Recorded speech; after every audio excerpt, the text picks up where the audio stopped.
Hi, it's Dwyer, gamblersadvisory.com.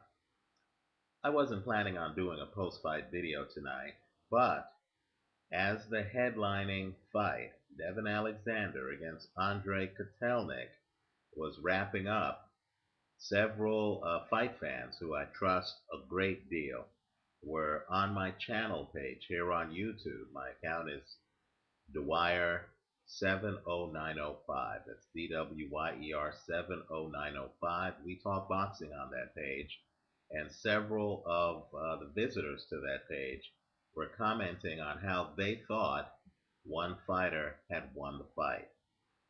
Then the judges issued their ruling, and many were outraged. Each judge had Devon Alexander winning that fight by 4 rounds. By the time I was allowed to watch the fight on HBO's tape delay here on the West Coast in the United States, Devon Alexander's country, I knew that many people were upset with the scoring. So I decided to sit down and just watch the fight myself. You'll actually see my real-time round totals if you go to my channel page here on YouTube, right? Because as the first round and second round finished, I posted my thoughts. Third round finish, I posted my thoughts. Well, let me just say this. We know who won the fight just looking at the CompuBox numbers. One of these fighters landed at a much higher percentage than the other one. In fact, he landed at such a higher percentage that he threw 350 less punches and actually landed more punches over the 12 rounds. Not only that, you're lucky in a fight if you're able to hit a guy in the head, let's say 100 times. Would you believe that one of these guys actually hit the other one on the right eye, right? The right eye area 120 times, according to CompuBox, in a 12-round fight. Let's just do the math. That means that 10 times a round on average. And these rounds, by the way, they only have 180 seconds, right? It's 3 minutes. 10 times a round on average. One of these guys hit the other guy in the eye, right? In other words, the right eye was open, the defense was ineffective. Not only that, the guy getting hit in the eye actually got his eye cut and was bleeding from the eye to the point where, at one point in the fight, the referee stopped the fight so a doctor could look at the eye. Now, let me just say, the fighter who landed the higher percentage, who also landed 120 punches to the other guy's right eye, that was actually the boxer who got robbed in this fight. That was Andriy Kotelnik. Let me just say, on my scorecard, he should be the junior welterweight champion. I believe he did enough to take Devon Alexander's title after 4 rounds. I had Alexander up 3 rounds to 1. By the end of the fight, I had Kotelnik up 6 rounds to 4, with 2 rounds being a draw. One of the rounds I had as a draw was the last round in this fight. Let me just say that if you're a leaner, let's just talk boxing strategy for a second. If you're a leaner, if you're someone who a big part of your defense is the other guy throws a punch, and like the great leaners in the sport, Vitaly Klitschko, Sergio Martinez, right? The great leaners will, when the punch is coming, they'll lean back, have the punch, avoid them, then they'll come back and they're ready to counter, right? The lean actually makes their counters that much faster, right? If you're in a European style and you're leaning back, you're at a little bit of a disadvantage because you have to disengage your defense before you throw a counter. If you can drop your hands like leaners do, and Devon Alexander is a leaner, just like Sergio Martinez, then your delivery, what we call hand speed, is that much faster because your hands are already down.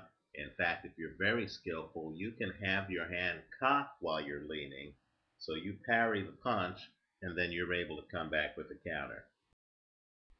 The problem, you cannot effectively lean if you don't have a pinpoint jab. Think about the great leaners in history, Muhammad Ali, right? If you recall the Phantom Punch that he threw on Sonny Liston in the rematch, that comes right after a lean, right? Liston comes in, throws a punch, Clay's backing up, he leans back. When he leans forward, he's ready with that counter, right? If you're a leaner like an Ali, like a Vitaly Klitschko, like Sergio Martinez, you need a jab that's accurate, right? You never saw Ali shooting a lot of jabs, missing a lot of jabs, having fights where he throws 300 more missed punches than the other guy, right? If you look at Vitaly Klitschko, when Vitaly Klitschko's on his game, he's not throwing a lot of wasted jabs. He has very little wasted motion.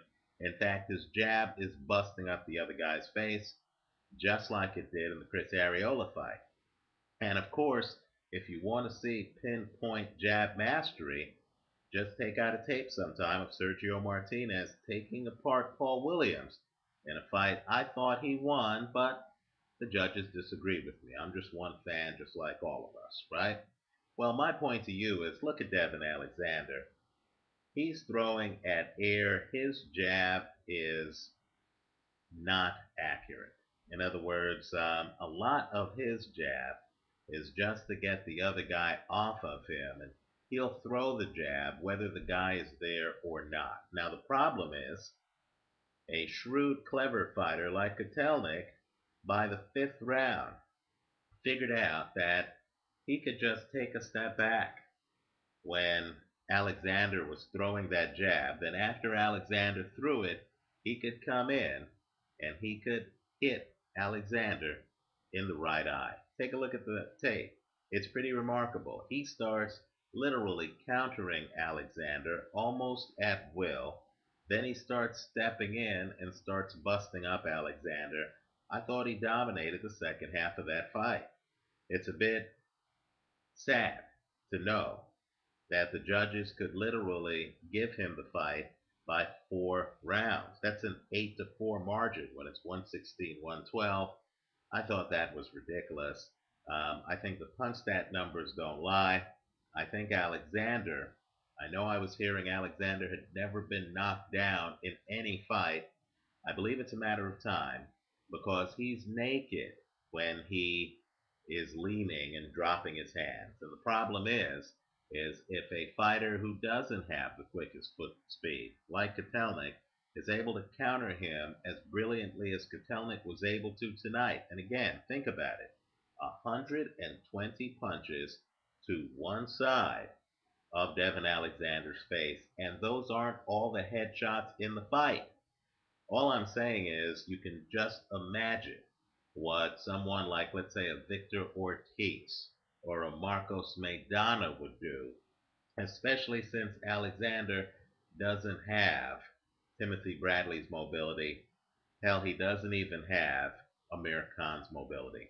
I thought that that fight was poorly scored. I think Kotelnik should have not only won the decision, he should have received the title.